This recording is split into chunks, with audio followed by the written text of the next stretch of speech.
क्या पुरानी पेंशन बिगाड़ेगी महाराष्ट्र का सियासी खेल? महाविकास अघाड़ी के एक दाव से लगभग 70 लाख वोट उसके पक्ष में हो जाएंगे। 18 लाख सरकारी कर्मचारी बिगाड़ सकते हैं महायुति गठबंधन का पूरा गणित। ये सारे सवाल इन दिनों खूब सियासी गलियारों में तैर रहे हैं और आपको बताते हैं कि आखिर कैसे पुरानी पेंशन के दाव से एमवीए ने महायुति का खेल बिगाड़ने का प्लान बनाया है। इसके साथ ही ये भी बताते हैं कि कैसे हार जीत में निर्णायक साबित हो सकते हैं ये पुरानी पेंशन वाले सरकारी कर्मचारी। दरअसल महाराष्ट्र के विधानसभा चुनाव में सरकारी कर्मियों और उनके परिजनों के वोट निर्णायक साबित होंगे। राज्य में करीब 9 साल से पुरानी पेंशन बहाली के लिए आंदोलन चल रहा है। महाविकास अघाड़ी के घोषणा पत्र में पुरानी पेंशन बहाली का जिक्र है। कांग्रेस के अध्यक्ष मल्लिकार्जुन खड़गे ने महाविकास अघाड़ी के घोषणा पत्र महाराष्ट्र नामा में सरकारी कर्मियों के लिए पुरानी पेंशन बहाली का वादा किया है। दूसरी तरफ बीजेपी, शिंदे गुट की शिवसेना और अजीत पवार की एनसीपी वाली महायुति पुरानी पेंशन बाबत कुछ नहीं कह रही है। सरकारी कर्मचारियों का यह दावा है कि पुरानी पेंशन महाराष्ट्र के चुनावी नतीजों को बिगाड़ सकती है। राज्य में करीब 18 लाख सरकारी कर्मचारी हैं। उनके परिजनों की संख्या 50 लाख से अधिक है। ऐसे में सरकारी कर्मचारियों के हाथ में लगभग 70 लाख वोट हैं। महाराष्ट्र की 288 विधानसभा सीटों पर सरकारी कर्मियों की संख्या जीत हार में निर्णायक साबित हो सकती है। राज्य में एनएमओपीएस से जुड़े यानी पुरानी पेंशन योजना से जुड़े एक वरिष्ठ अधिकारी कहते हैं कि विधानसभा चुनाव में पुरानी पेंशन एक बड़ा मुद्दा है। सरकारी कर्मचारी लंबे समय से पुरानी पेंशन बहाली के लिए आंदोलन कर रहे हैं। सरकारी कर्मियों ने हर जिले और हर ब्लॉक स्तर पर ओपीएस को लेकर आवाज उठाई है, धरना प्रदर्शन और रैलियां निकाली हैं। संगठन के पदाधिकारियों ने कर्मचारियों के घर जाकर ओपीएस के लिए समर्थन मांगा है। कर्मचारियों से अपील की गई है कि वो पुरानी पेंशन के मुद्दे पर वोट करें। जो भी पार्टी अपने घोषणा पत्र में ओपीएस का वादा करे उसका समर्थन किया जाए। इस साल जुलाई अगस्त में पूरे राज्य में जिला स्तर पर ओपीएस बहाली का आंदोलन हुआ है।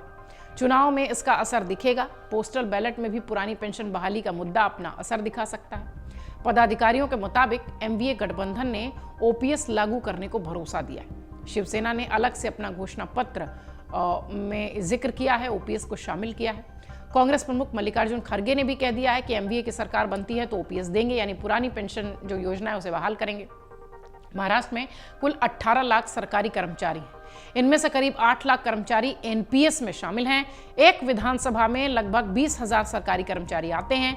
इनके परिजनों की संख्या भी अलग है। बीजेपी और उसके सहयोगी दलों ने ओपीएस को लेकर कोई वादा नहीं किया है। शिंदे गुट की शिवसेना और अजीत पवार की एनसीपी भी इस मुद्दे पर चुप है। कर्मचारियों का मानना है कि पोस्टल बैलेट में ओपीएस के मुद्दे का असर दिखाई पड़ेगा और इस बार 95% कर्मियों को पोस्टल बैलेट का अधिकार मिला है।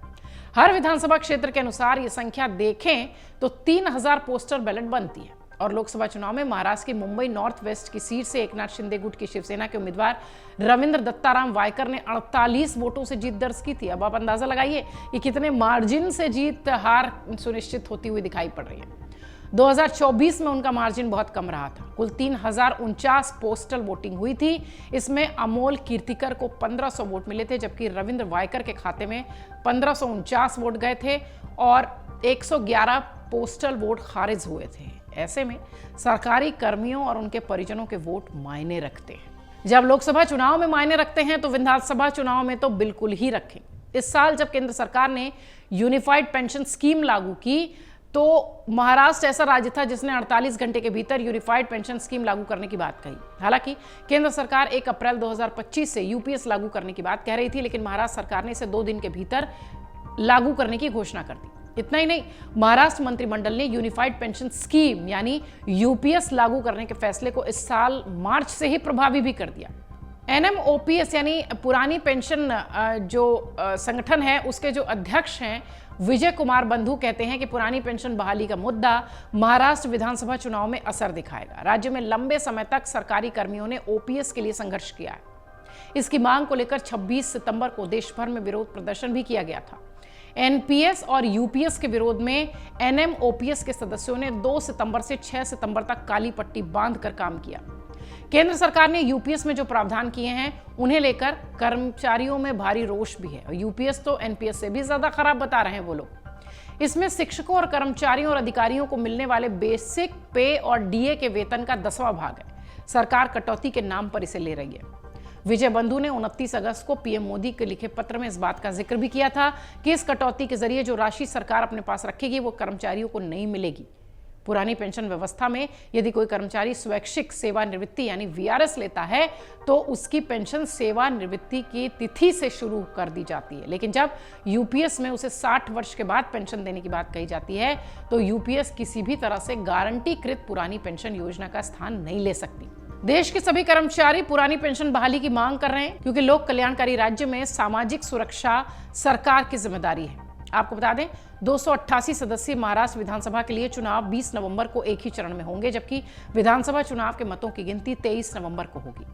वहीं मुख्यमंत्री एकनाथ शिंदे के नेतृत्व वाली शिवसेना बीजेपी और अजीत पवार के एनसीपी से मिलकर बनी महायुति सत्ता बरकरार रखने की कोशिश कर रही है, जबकि शिवसेना यानी उद्धव ठाकरे की और एनसीपी यानी शरद पवार की और कांग्रेस यानी महाविकास अघाड़ी सत्ता से बेदखल की तैयारी कर रही है। और अब जिस तरीके से इन 70 लाख वोटों का जिक्र हो रहा है, यही वो वोट बैंक है जो कि खेल बिगाड़ भी सकता है और बना भी सकता है। और कहा यह जा रहा है कि अगर महाविकास अघाड़ी का ये खेल बना गए तो महायुति को बड़ा नुकसान होगा।